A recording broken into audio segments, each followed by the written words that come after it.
Cher here, and welcome back to the Billboards. As you saw from last week, I was very disappointed in 2016. Very disappointed. I wish I could say that making a best songs of 2016 list was impossible, but it wasn't. What was more impossible was trying to make a list of honorable mentions that were as long as the list that you saw last week. The honorable mentions are still there. It's not as long as of a list, which is probably why this video is going to be shorter than last week's. But I'm not here to complain much. I'm just here to tell you what songs were the best out of 2016, because I think we all can agree that last year was horrible in more ways than one. So without further ado, this is the top 13 best songs of 2016.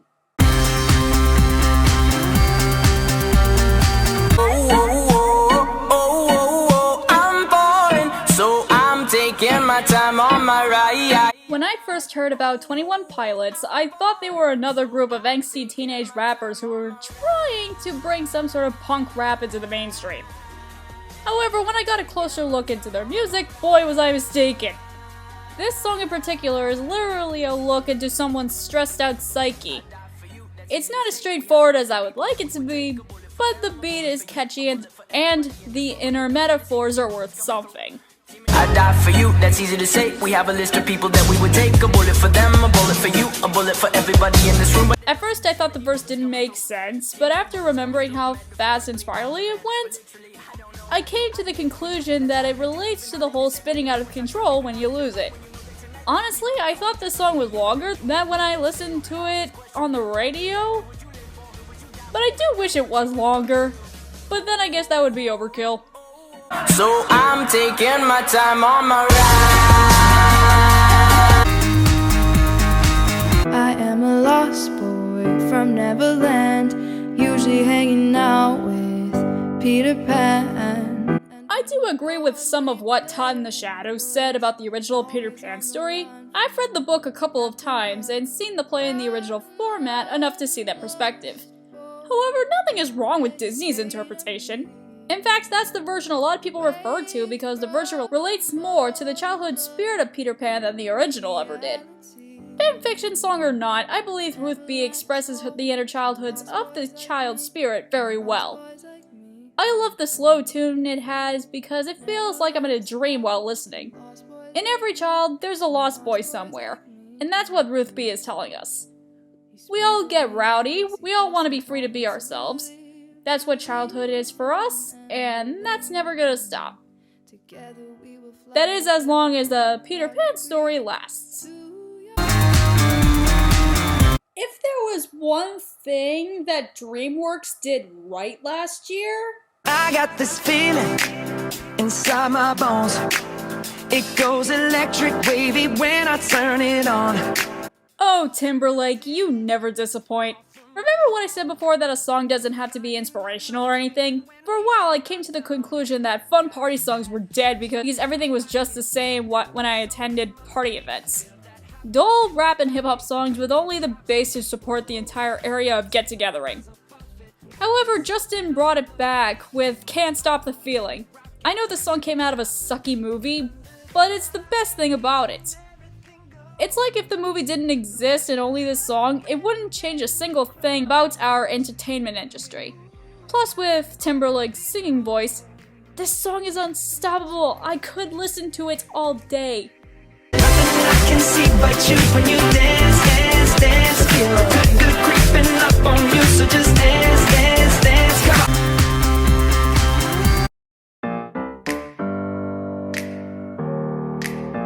Did I just put a bad song on this list by mistake?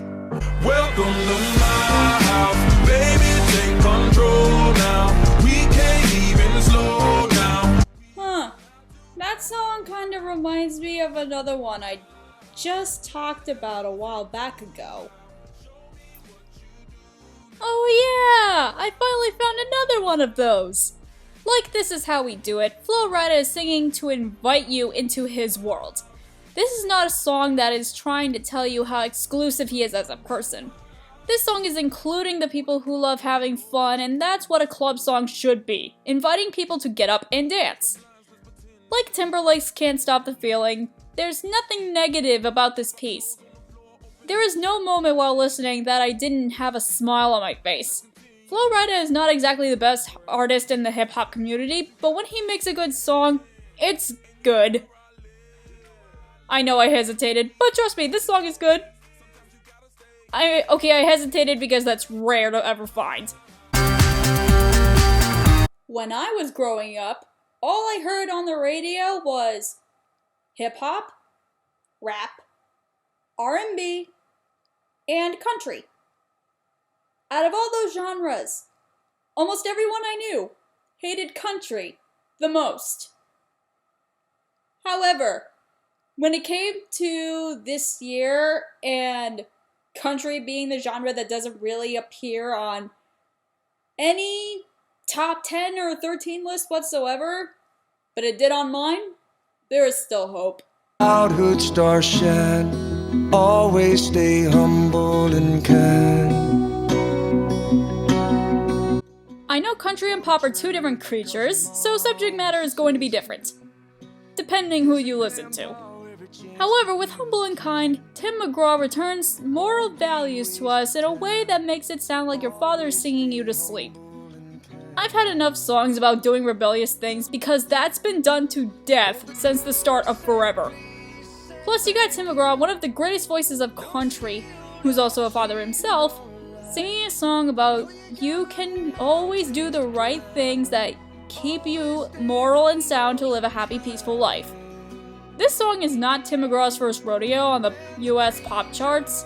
Ever since the 90s, this guy has been one of the biggest country stars of all time. Yes, he'll always be there on the country radio charts, but country actually making it onto the Billboard 100 is very difficult considering all the genres that clash. Honestly, I prefer having a country song over a terrible rap song any day of the week. I'm only one call away. I'll be there to save. Charlie Puth is a great singer, and no one is going to tell me otherwise. I mean, I don't want him collabing with female artists ever, but when he goes solo, he does a million times better. Because when he does a song by himself, it's legit. Whenever he does a song with Selena Gomez or Meghan Trainor of all people, it's another breakup or sex song gone wrong, meaning it's not interesting in the slightest. I mean, We Don't Talk Anymore sounds boring and insincere, with one of Selena's worst vocals. And Let's Marvin Gaye and Get It On? How dare you insult one of the best R&B rappers of all time with that innuendo? So I think I can answer all you questions about why One Call Away is the song to fix Charlie's debut, because everything from the lyrics down to the tone actually matches in comparison to the rest of Charlie's singles. At least for that year. Because of that, having an I'll Be There For You song seems more legit for Charlie's case. I'm planning to do song reviews soon, so I better be right when it comes to Charlie's new career in the works. At least I hope. You know that one song in theory that doesn't sound great, but the moment that you hear it, you start changing your mind very quickly about? I know what you did last summer. Just like to me, there's no other. I know what you did last summer. Tell me where you've been. Honestly, I did not see this song coming. I like Fifth Harmony, but Camila or Camilla, I don't speak Spanish, is not exactly the best singer in the world. When it comes to this song, however, it actually fits her voice better than I expected. This song is in your face, like the concept of cheating on a boyfriend while a girl's on vacation without him.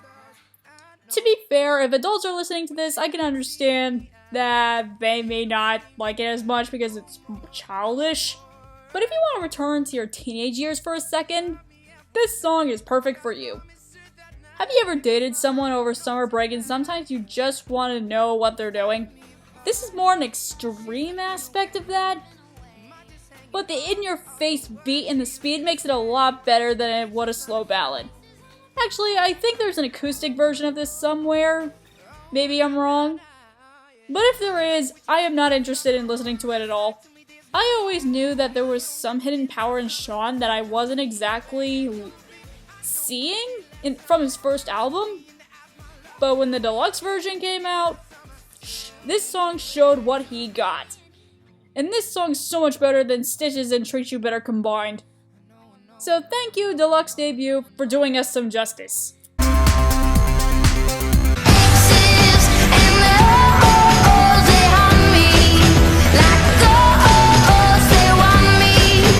If I were to do a 2015 list anytime soon, this would probably be on there. But if you remember what I said about the worst songs of 2016, you can see that my choices were limited. As an artist, Elle King is a very interesting one.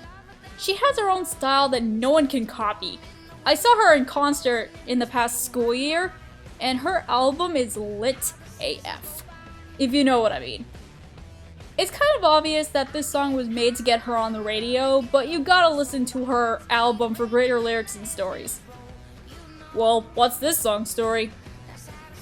It's a terrible one about a woman who uses men for sex instead of pure relationships, but as mean-spirited as other songs usually are, this one keeps a better message because Elle mentions that they're always coming back to haunt her because of her decisions. It's more of an honest take on the one-night stand subject. She's not too hardcore, but she doesn't have to in order to make this song work. Elle is an honest type of artist, and that's what makes her so popular. I would love to see more of her songs when she makes her newest album.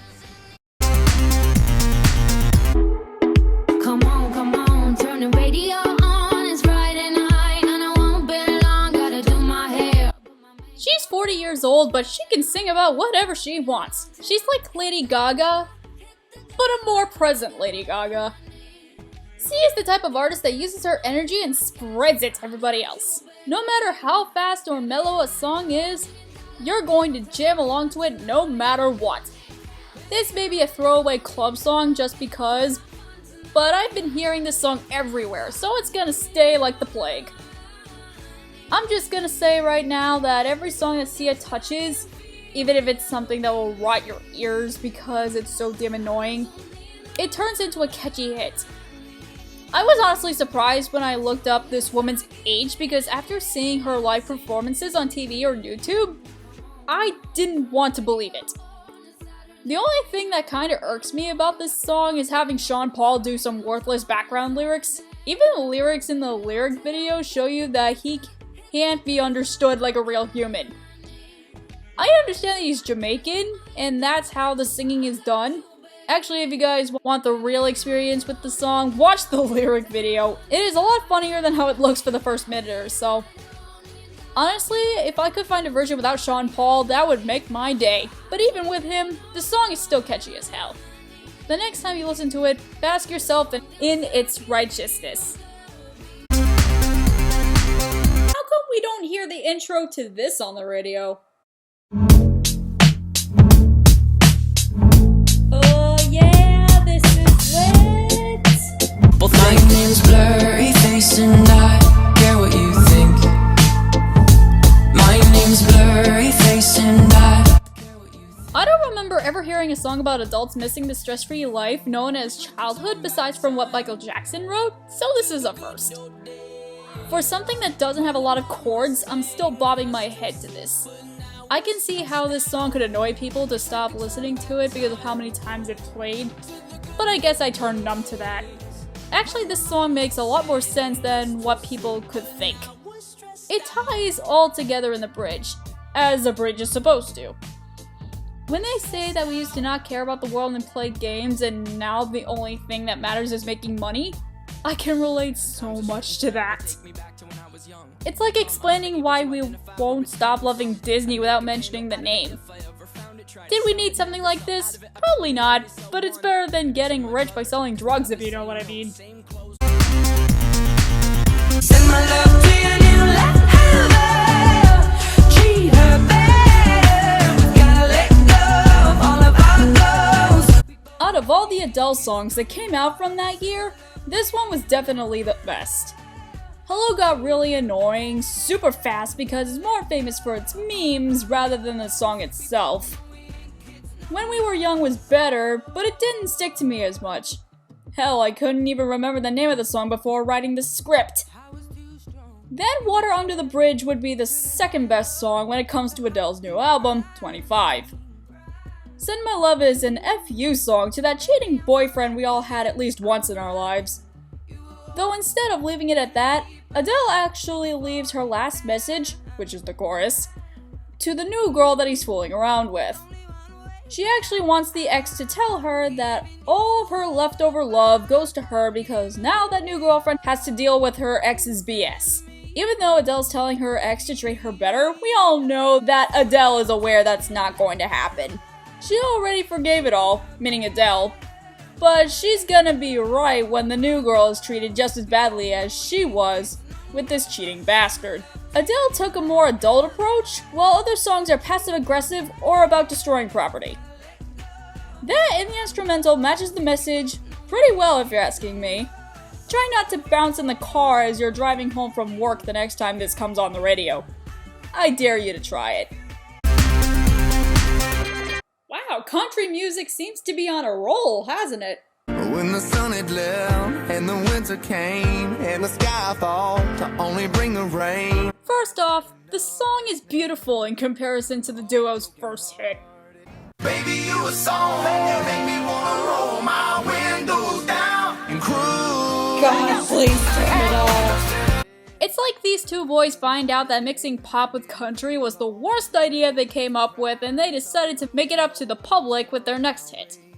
Secondly, the double meaning really worked to its advantage for being memorable. Not only does this song describe how great this woman is, though praising her on a godly level's a bit much, the title of the song is also an acronym for High on Loving You, as they mentioned during the chorus. Hey, at least it's better than treating sex like a toy instead of, I'm just going to stop giving rap songs a bad name before I get so much hate. But in all honesty, I think women would be more appreciated if you compare them to godly subjects instead of sins of all things. I guess that's just me, but seriously, I think I would give these guys a second chance if they keep their hands off the worst elements of pop music just to get noticed. Now here are the honorable mentions. If all I got is your hand in my hand, baby, I could die a happy man. Country has definitely been on a roll. Oh, I don't know what you've been told, but the sky right here is gonna rule the world. Yeah, that is where I'm gonna be, because I wanna be. No, I don't wanna sit still, look pretty. She may be a throwaway Lorde replacement, but I prefer the replacement over the actual thing. It's been a long day without you, my friend, and I'll tell you all about it when I see you again. Though I never really watched the Fast and Furious movies, but when it does come to the tragic passing of Paul Walker, this is a beautiful dedication. Take it slow, but it's not typical. He already knows that my love is fire. A catchy tune that my friends are always talking about. Honestly, I can't get into it, but I can understand why they like it so much. And if you feel you're sinking, I will jump right over into cold, cold water for you. Yeah, I only partially felt bad for not including Justin Bieber onto the top 13 worst list, but I guess if there's any song that was redeemable, it had to be this or What Do You Mean? I chose this. All my life, I've tried to find a modern pop song that related something to my life. I haven't found anything until I came across this. I'm sorry if I seem uninterested, or I'm not listening, or I'm indifferent. Where has this song been all my life? We get all these party songs in the club. What about a song that relates to the people who hate going out to parties because they're dragged by their friends who love to get drunk for a living? However, in a way, I can see how this is the new Royals. But at least this is more entertaining than having someone that's bored of singing. Alicia Cara is bored, but at least it's not God I never wanted to be famous bored. All Alicia is trying to say is, look, I don't mean to hate my life right now, but my friends dragged me here by force. That I had an experience like that once, so I entirely relate. Call it passive-aggressive or whatever, but next time you get pulled to a place that makes you uncomfortable as hell, don't complain in the comments section. Also, did you listen to the music in the background? It adds to the dullness to Alicia's thought process, but also adds to the background music that would play at a house party when the parents aren't home. Oh, don't tell me that you threw a wild house party and your parents never found out. That is how much Alicia wasn't enjoying herself, but she enjoys singing about it. At least that's what matters, and that's why this song is the #1 song of 2016. Tops all the horrible nonsense that happened from last year, but makes 2016 at least better than what actually happened. God, I am so finally glad to finally end, or more I should say, put this musical year to rest. We've suffered long enough, and so far for listening to 2017, I think we're going to have a good year this time. At least I'm praying. So if you guys liked that video, I suggest that you give the like button a little butt smack, and if you think that I missed a couple of songs that were redeemable for 2016, be free to share your thoughts in the comments below. If you have a musical year that you want me to accomplish or to sort out, be sure to also put that in the comments or message me somewhere. And I also suggest that you check out my other videos and hit the subscribe button if you can. I'm Cait, Cher, and it's been real. Bye bye.